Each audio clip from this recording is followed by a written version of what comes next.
చేవెళ్లలో జరిగినటువంటి tipper bus ప్రమాదంలో 25 మంది చనిపోయారు. అసలు ఈ 25 మంది ప్రాణాలు పోగొట్టడానికి మృత్యు శకటంలా దూసుకొచ్చింది టిప్పర్.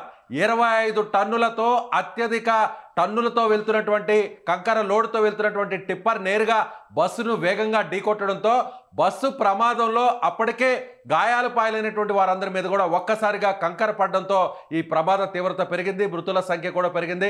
ప్రస్తుతం అక్కడ జరిగినటువంటి ప్రమాదం అప్డేట్స్ గురించి, అలాగే ప్రమాద తీవ్రత గురించి, ముఖ్యంగా మృత్యు శకటంగా మారినటువంటి టిప్పర్ గురించి అక్కడి నుంచి స్పాట్ నుంచి వివరించేటువంటి ప్రయత్నం చేస్తున్నారు Suman TV news CEO senior journalist Nirupama అక్కడ ఉన్నటువంటి సంఘటనా స్థలంలో ఈ ఘటనకు కారణమైనటువంటి టిప్పర్ గురించి ఫుల్ డీటెయిల్స్ వివరించే ప్రయత్నం చేయండి.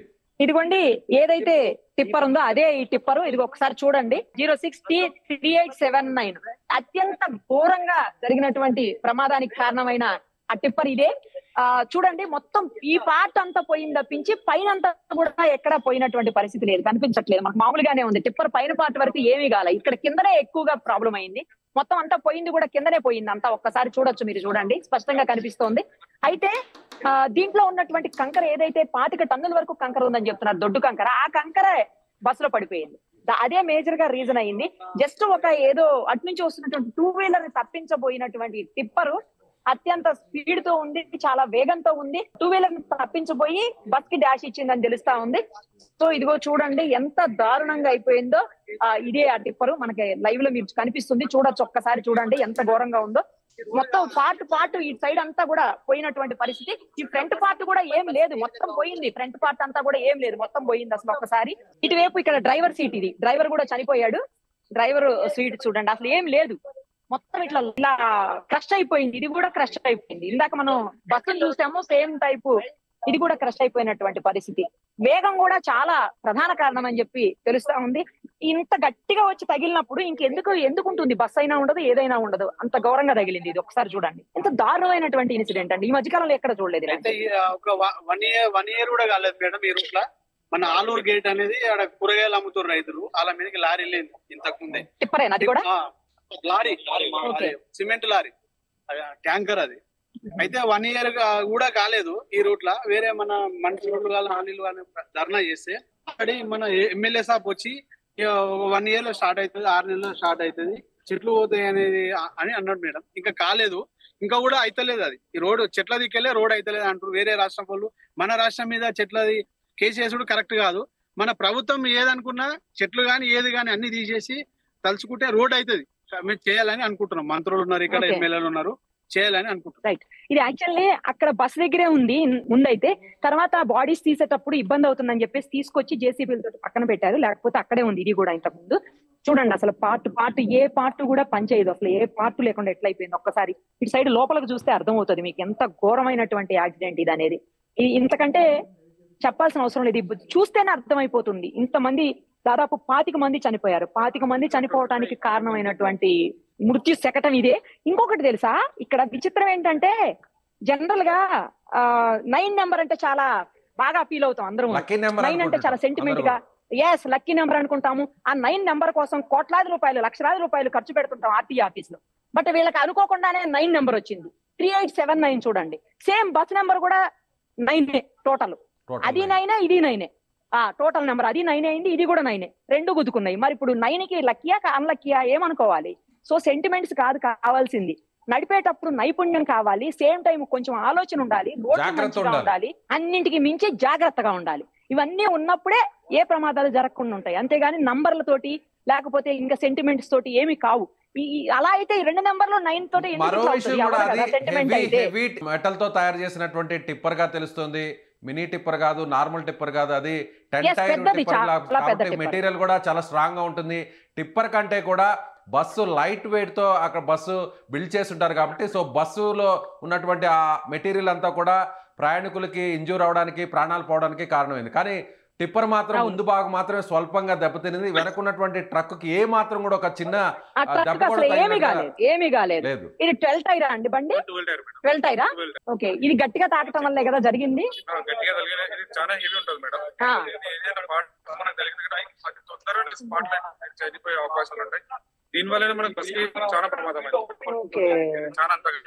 చాలా గట్టిగా ఉంటది.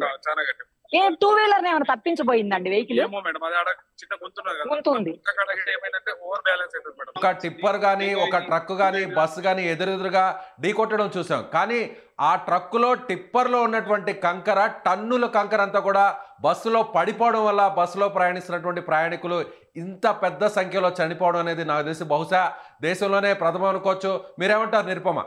అవును, 100% మీరు చెప్పింది. ఇంత అత్యంత పెద్ద ప్రమాదం మొన్న మనం చూసాము, 19 మంది చనిపోయింది, అది సజీవ దహనం అయ్యారు. కానీ ఇది వేరు, ఇంకా ఎక్కువ మంది చనిపోయారు, 25 మంది చనిపోయారు. రెండూ కలిసి ఢీ కొట్టడం వల్ల అసలు ఇట్లా క్రష్ అయిపోయినాయి తెలుసా. ఇంత దారుణంగా ఉందంటే ఇక్కడ చూస్తుంటే స్పాట్ లో బాబోయ్ భయం వేస్తుంది. అసలు ఇట్లా చిన్న చిన్న పీసులు పాటలు దేనికి అది ఊడిపోయాయి, బస్ని ఊడిపోయినాయి. సేమ్ టైం ఇటు ఫ్రంట్ ఏదైతే కనిపిస్తుందో మనకి టిప్పర్, దాని నుంచి కూడా మొత్తం ఇట్లా మొత్తం నొక్కుకొని పోయినటువంటి పరిస్థితి. సో ఈ డ్రైవర్ ఆ డ్రైవర్ ఇద్దరు కూడా చనిపోయారు. ఆ దాంట్లో ఉన్నటువంటి బస్ లో ఉన్నటువంటి కండక్టర్ కి స్వల్పంగా గాయాలయ్యే, ట్రీట్మెంట్ తీసుకున్న లేడీ కండక్టర్ ఉన్నారని చెప్తున్నారు. సో అసలు ఇంత పెద్ద ప్రమాదం ఈ మధ్యకాలంలో ఎవరు చూసి ఉండరు విజయ్. ఎస్, ఒకసారి ఆ రోడ్డు ఎంత విడుతుందో ఒకసారి చూపించే ప్రయత్నం చేస్తారా? నేరోగా ఉన్నటువంటి సింగిల్ రోడ్డు కావడం వల్ల ఈ ప్రమాదం జరిగింది అని అంటున్నారు. నేరోగా ఏమి కాదు, కానీ ఇది రోడ్డు టూ వేలోనే వెళ్ళొచ్చు, టూ వేలో వెళ్ళడానికి అవకాశం ఉంది. కాకపోతే ఏంటంటే ట్రాఫిక్ ఎక్కువైపోయింది, ప్రజెంట్ ఉన్నటువంటి కండిషన్స్ లో ట్రాఫిక్ ఎక్కువైపోయింది కాబట్టి రోడ్డు సరిపోవట్లేదు. అందుకే విస్తరణ పనులు చేపట్టాలి, విస్తరణ జరగాలి అని చెప్పేసి ఈ చుట్టుపక్కల ఉన్నటువంటి గ్రామస్తులు, లోకల్ వాళ్ళందరూ కూడా కోరుకున్నటువంటి పరిస్థితి. బట్ అది జరగలేదు. నేషనల్ గ్రీన్ ట్రిబ్యునల్ లో ప్రాబ్లం ఉందని చెప్పి కోర్టులో కేసు నడుస్తుండటం వల్ల జరగలేదు. కాబట్టి కంటిన్యూస్ గా వెహికల్స్ పోవటం మొదలు పెడితే కంటిన్యూస్ గా 40-50 వెహికల్స్ వెళ్తాయంట. సో కనీసం టూ వీలర్ కూడా అట్లీస్ట్ ఓవర్కమ్ చేసి ఓవర్టేక్ చేసుకుని ముందుకెళ్లేదానికి అసలు అవకాశం ఉండదంట. అంత ఘోరంగా ఉంటుంది పరిస్థితి. సో రోడ్డు విస్తరణ ఇమ్మీడియట్ గా జరగాల్సినటువంటి అవసరం ఉంది అనేది అందుకే అంటున్నారు చుట్టుపక్కల వాళ్ళు. వెహికల్స్ పెరిగిపోయాయి, చిన్నదైపోయింది రోడ్డు, ఎప్పుడో ఉన్నటువంటి రోడ్డు కాబట్టి అది ఇప్పుడు పరిస్థితులకి, ఇప్పుడు ఉన్నటువంటి ట్రాఫిక్ కండిషన్స్ కి సరిపోవట్లేదు. సేమ్ టైము ఆ గుంతలు కూడా అక్కడక్కడ మరమ్మతులు కూడా చేపట్టాల్సినటువంటి అవసరం ఉంది. ఈ రోడ్లో చాలా చోట్ల గుంతలు, ఇప్పుడు మేము వచ్చేటప్పుడు కూడా చూసాము, చాలా చోట్ల గుంతలు ఉన్నాయి. అప్పా జంక్షన్ దగ్గర నుంచి చూసుకుంటే మన్యగూడ వరకు కూడా ఇలాగే ఉంటుందంట పరిస్థితి. రోజు ఏదో అక్కడ అధికారులు, మీరు అక్కడ స్థానికంగా ఉన్నటువంటి లోకల్ గా అక్కడ రెస్క్యూ చేస్తున్నటువంటి ఆపరేషన్ లో ఉన్నటువంటి అధికారులతో కూడా మాట్లాడి ఉంటారు. రెండు కూడా అటు బస్సు కానీ టిప్పర్ కానీ ఎంత వేగంతో వెళుతున్నాయి, ఎంత స్పీడ్ తో వెళ్తున్నాయి అనేది ఏమైనా సమాచారం వచ్చిందా? రెండు కూడా చాలా ఓవర్ స్పీడ్ తోటి ఉన్నాయని చెప్తున్నారు. ఆల్మోస్ట్ 100 అబోవ్ టిప్పర్ ఉందని చెప్తున్నారు, దగ్గరలో బస్సు కూడా ఉందని చెప్తున్నారు. కానీ బస్సులకి మరి యాక్చువల్ గా వాళ్ళకి స్పీడ్ కి లిమిట్ ఉంటుంది, ఆ లిమిట్ దాటి వెళ్తున్నట్టు చెప్తున్నారు బస్ కూడా. ఎందుకంటే అది గవర్నమెంట్, పూర్తి స్థాయిలో గవర్నమెంట్ బస్ కాదు, బయట నుంచి తీసుకొని కొన్ని హైర్ చేసుకుంటారు కదా ఆర్టీసీకి, ఆ బస్ అని చెప్తున్నారు. సో అలాంటప్పుడు వాటికి స్పీడ్ కంట్రోల్ అనేది ఉండకపోవచ్చు. సో దాని వల్ల కూడా ఎవరు చూసినా ఎవరు చెప్పినా కూడా ఇద్దరు చెప్పేది, బస్సులో వాళ్ళు కూడా ఎవరు అంటే అంతకుముందు ఇప్పుడు లేరు, కానీ బస్సులో వాళ్ళు హాస్పిటల్కి వెళ్ళిపోయారు, బాగున్న వాళ్ళు ఇంటికి వెళ్ళిపోయారు. సో వాళ్ళందరూ చెప్పేది కూడా అక్కడ స్థానికులు చెప్పారు, రెండు కూడా చాలా స్పీడ్ తోటే ఉన్నాయి అని చెప్పేసి. ఆ కారణంతో ఇంత పెద్ద ప్రమాదానికి కారణమైందని చెప్పి తెలుస్తోంది. రైట్ నిరుపమ, మళ్ళీ మిమ్మల్ని మాట్లాడించేటువంటి ప్రయత్నం చేస్తాం. సో ఇది చేవెళ్లలో జరిగినటువంటి అత్యంత దారుణమైనటువంటి రోడ్డు ప్రమాదం.